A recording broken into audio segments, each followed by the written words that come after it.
La Corée du Nord est réputée pour être l'un des régimes les plus fermés et les plus autoritaires au monde.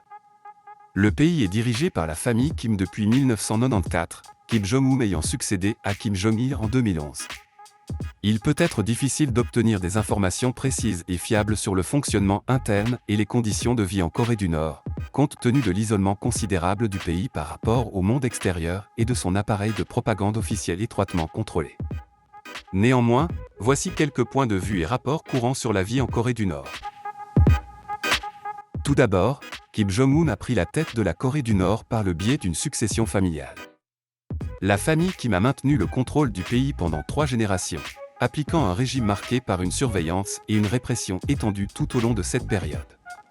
Le programme nucléaire et l'armement de la nation ont provoqué des tensions internationales et sont considérés comme très préoccupants par la communauté internationale. Jusqu'à présent, peu d'informations sur les installations nucléaires et les activités secrètes de la Corée du Nord sont parvenues à la communauté internationale. Le secret entourant ces installations suscite la méfiance et l'inquiétude de la communauté internationale. La situation des droits de l'homme et les conditions de vie de la population du pays sont également remarquables en Corée du Nord. Les sanctions inhumaines sont devenues monnaie courante dans le pays.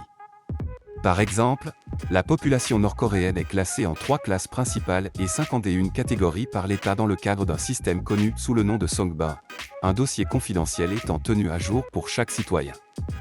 Le classement d'un individu dans le Songbin influence profondément sa vie entière, déterminant des facteurs tels que sa profession, son niveau de vie, son mariage, son éducation, son service militaire et les services qu'il reçoit de l'État. Mais pourquoi ce système appelé Songbin est-il utilisé ? Le système a été établi peu après la formation de la Corée du Nord pour protéger le régime contre les menaces internes. L'État évalue chaque citoyen en fonction de sa fiabilité politique ou du risque potentiel qu'il représente. Les facteurs clés sont le statut socio-économique de leurs ancêtres au moment de l'indépendance du Japon en 1945, leurs actions pendant la guerre de Corée et le fait qu'ils aient de la famille en Corée du Sud ou en Chine.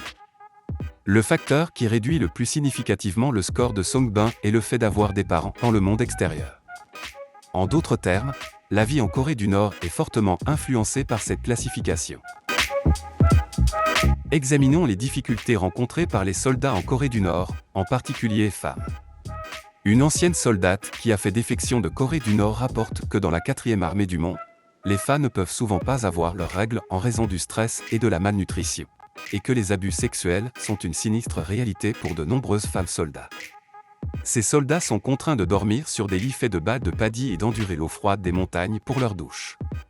En outre, il arrive que des grenouilles et des serpents tombent des tuyaux pendant leur douche.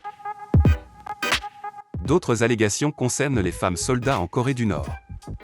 Il a été révélé que les femmes soldats de l'armée sont parfois spécialement sélectionnées par de hauts responsables et utilisées à diverses fins.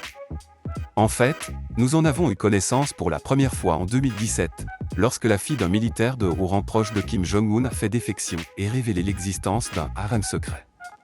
Et Yeon Lim, qui a fui la Corée du Nord en 2015 et s'est réinstallé en Corée du Sud, a raconté son histoire au Mirror, l'un des journaux britanniques les plus vendus.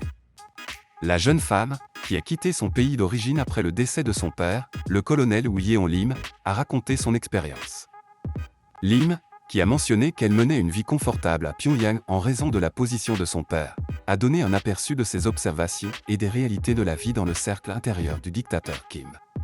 Elle a révélé, de hauts fonctionnaires venaient à notre école et sélectionnaient des jeunes filles pour travailler à la résidence du dictateur. Ils ne choisissaient que de belles filles, dont la seule tâche consistait à le masser et à lui servir du caviar. Si elle refusait, elle cessait mystérieusement d'aller à l'école. Madame Lim a également indiqué qu'elle avait personnellement rencontré Kim Jong-un et a précisé « Il a consommé du caviar et de la soupe de nid d'oiseau, un mets très apprécié en Chine, qui coûte 2700 $ le kilogramme. » Nous sommes arrivés à la conclusion de notre vidéo sur les aspects inconnus de la vie réelle en Corée du Nord. Alors, croyez-vous que la vie dans ce pays isolé est facile ?